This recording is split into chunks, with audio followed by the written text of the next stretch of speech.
Magandang hapon po sa ating lahat mga kabayan. Meron na naman tayong pupuntahan ngayon, no? Bisitahin naman natin yung isang pamilya. Ang kwento nito mga kabayan ay yung isang anak nila na lalaki ay may depresyon, no? Nagka-depression mga kabayan dahil sa isang problema ng pamilya mga kabayan. So hindi po nakayanan yung problema. So mamaya malalaman natin kung bakit nga ba nangyari at nagkaroon ng depresyon yung kanilang anak. Sa hapong ito, tara mga kabayan, samahan niyo po ako.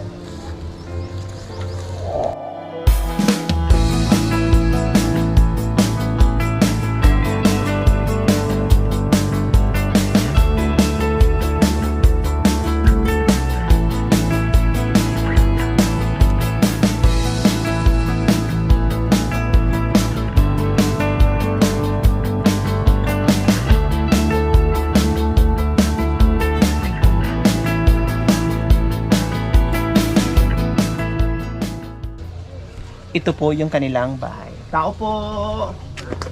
Hello, tuloy daw tayo. Walang aso. Nay? Ate, anong pangalan natin? Ay, Rose po, Rose. Ilan po ang anak nyo? Ay, yung anak ko po, ano sila lahat? 5. 5. Opo. Ah, Ito po sila, kasama ko sila lahat. ay, lahat nandito pa sila, wala pang mga asawa? May asawa na yung panganay kong anak. Isa lang yung apo ko. Wow. 1 year and 4 Ilang taon na months. po yung panganay nyo? Ay, ano pa lang po, 22 pa lang po. Bata pa. So, yung bunso, Ano, 13 years old po, babae po. high school. Ano pa lang po siya, ma'am, grade 6, kasi di po Grade siya 6. nagtuloy-tuloy pag Late. Opo, O, nasaan po si mister? Kumusta naman? Ay, Nasaan? nagduduty po doon sa Sabungan kasi pag ano po kasi Merkulis, pag halimbawa Dinis at saka Linggo, Sabado po, kailangan po ng tanod. Barangay tanod po Barangay yung asawa tanod. ko. O at least kahit paano may trabaho. Opo. 'Di ba, nakakatulong. So bukod doon sa tanod, ano pa ang pinagkukuhanan natin ng income? Siyempre kayo, anong pong trabaho niyo, Nanay Rose? Eh, may trabaho po ako sa Manila, yaya po ako ng Oh, bata. O yun naman pala, maganda po Kaya lang, yun. hindi pa nga ako naalis kasi yung aking isang anak po, na-disgrasya nga po siya. Ang sabi nung boss niya, wag ko daw iwanan yung anak ko hanggat hindi magaling talaga yung daliri kasi naputo yung daliri niya. Tama, o pagagalingin muna. O Pero tapos, parang katapusan, naalis na po ngayong katapusan. Alis po trabaho no kasi sayang po yung trabaho ko. itong katapusan, babalik po kayo. Oo, babalik po ako doon. Ilang taon na kayo bilang isang kasambahay? Ay, ano pa lang po ako doon, bago pa lang po ako.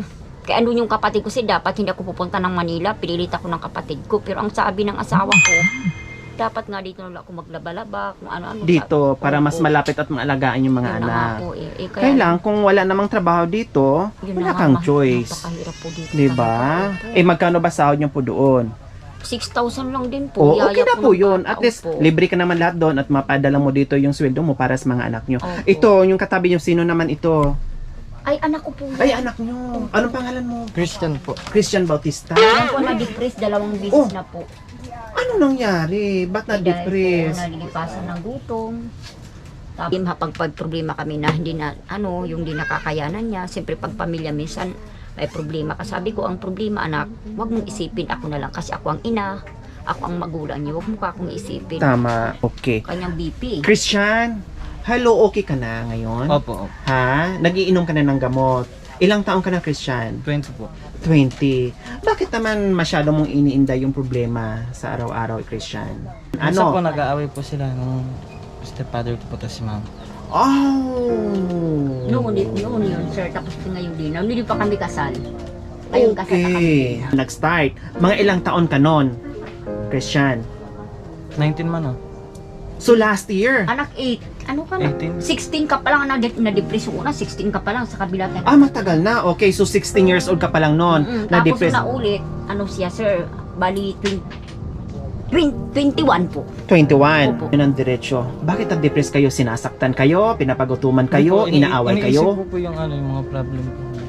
No, ito yung sinasabi ko mga kabayan, hindi porke lalaki o hindi porke babae, no, anumang gender mo pagdating sa problema. May mga tao Yun po. na kayang i-handle yung mga situation. May mga iba ding tao na mahihina na hindi kaya. Kaya hindi natin masisi kahit bata pa siya or lalaki, talagang nain ng depresyon dahil sa mga problema dito sa loob ng bahay, ng pagkain. Ay, yung pinag-aawayan talaga namin, yung palagi siya nagiinom kasi ayaw ko. Yun na naging cause. Opo, ayaw ko talaga na nagiinom. Sabi ko sa kanya, Di balik ako kahit mahirap lang tayo, huwag lang mainom. Kasi pag nag-inom siya, makulit siya, salita ng salita, kung ano-ano pinaano. Tapos, Hindi ka sinasaktan. Ay, hindi po siya nananakit. O hindi po nanakit yung asawa ko. So, ang nagtatrabaho lang talaga ngayon ay si mister nyo. Opo. Yun ang problema nyo dati. Pero ngayon, hindi na. Wala, hindi na kinag-aaway. Ay, matagal na Hindi na. Sa gabi na lang kinag-aaway. Tapos, yung, syempre, alam nyo na, dahil naging caution at gusto nyo rin na gumaling si Christian, kaya iniwasan nyo yung mga bagay-bagay. Opo. So, Christian, kumusta kayo? Okay na kayo ngayon? Kasi hindi na nag-aaway sa kasi papa? Ha? So, wag mo nang indahin yung problema. Minsan, sa pamilya, hindi talaga maiwasan, walang perpektong pamilya. Iba't ibang klaseng ma-encounter natin na problema sa araw-araw. Hindi yan iniinda, talagang sadyang ganyan. Minsan pagsubok yan. Hayaan mo ang problema na mamblema sa'yo. Huwag mong problemahin yung problema, okay? Okay. Nag-aaral ikaw? Hindi po. O, gwapo ka pa naman. Tapos napakabata mo pa. Anong grade ka lang? 7. Ha? 7. Ay, grade 7, itapusin mo ha. Eh, hindi naman masyadong magastos. No, ano lang naman yun eh. Tawag nito, pamasahe lang. Kung kolehiyo, magastos yun. Alam ko kasi sir, papaaralin ko sana siya. Sabi naman kasi ng teacher, hindi kakayanin ni Christian. Baka daw maano yung halo lalo pag mahirap na yung lesson nila. Halimbawa, Baka sa kaiisip, matrigger yung depression niya. Takot po yung teacher. Sabi niya, baka bumalik, nakakatakot. Sabi niya, nanay, wag na lang kasi pakiramdaman natin yung bata kung ilang taon na ano na siya, kung talagang hindi na bumalik yung kanyang depressed kasi 2 beses na po bumalik. Lalo sa mga ganyang sitwasyon, kailangan dyan may nakakausap ka, nalilibang ka, may mga nakikita kang mga ganda na hindi yung naiisip yung mga bagay-bagay dyan sa bumabagabag dyan sa isipan mo. Okay mga kabayan, May anak pa po ako nga iba, ma'am. May anak din ako na naputo yung daliri sa trabaho. Bata pa po siya, 16 years old lang. GR, di ka nga dito anak sa loob, anak. sabi nyo, oh my God, ano nangyari dyan? Na-aksidente po sa trabaho. Anong pangalan mo? JR po. GR, anong nangyari dyan, GR? Anong trabaho mo? Construction po. Construction, tapos? Yung umaga po, pinaghatid ako ng boss ko ng anak niya sa school. Tapos, buti po nayatid ko na yung bata. Tapos, Anong drive nyo? Anong dinadala nyo? motor po, Mio. Single. Opo. O ngayon, pag uwi mo, Paligo na po ako eh. Bigla po ako sinalpok. mabilis ba yung takbo mo? Mabagal lang po. Paligo na po ako sa bahay. Bigla po ako sinalpok. Anong nakasalpok sa'yo? Single din po. Parehas kayo. Kundi bulugtakin dalawa, ganon. Nagsalubong kayo. Tapos nadali yan. Ano ba yan? Nasudsud sa semento or Naipit. naipit? Naipit po sa Manibela. Oh my God. Pati ito. Durog po ang buto niya, kaya pinutol po. Diyos ko, my Ba't God. parang nag-ano So, naman paano ito? na ngayon magtrabaho? Ayan, oh. Nagamot na yan. Okay, so, okay. Sa abot ng aming makakaya, nandito kami para mag-abot ng munting pagpamahal.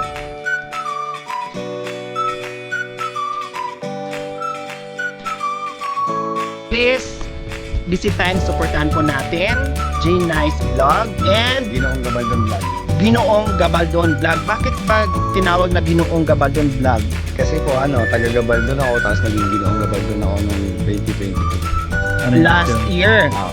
So, yon talaga pinanindigan mo na. Opo. Gusto ko pong maging maging magandang halimbawa sa mga kabataan sa akin. Yun. Okay, so ayan, ate kuya, nanay, no, ayan, para sa inyo. Kahit pa paano makatulong ito sa pang-araw-araw nyo. At Christian ha, magiging masaya ka na ha, kasi may biyaya na natanggap si mama. Maraming salamat po sa pagtutulong niyo sa mga mahirap, katulad sa amin. Sana po palagi kayong mag-iingat sa trabaho niyo, palagi kayong manahingit sa lahat. Parami pa ko yung matulungan na katulad sa amin at palaging malakas ang katawan niyo araw-araw. Ang Ama ay hindi kayo papabayaan. Salamat po Panginoon. Salamat po sa iyo sa pag-iingat mo sa kanila sa amin lahat. Okay, ito nanay pambili ng masarap na ulam. Christian. Okay, so ayan po mga kabayan. Maraming salamat po sa walang sawang pagmamahal. Ma'am Salvi Nabilca Kidit, maraming salamat po no, mula noon hanggang ngayon nandyan po kayo sa ating munting adikain nakaalalay. At maraming na tayong natutulungan mga kabayan natin. So mga kabayan, huwag niyo pong kalimutan, paki-share, subscribe sa aking YouTube channel, Lori Aking Talita maraming salamat po. God bless us all. Oh.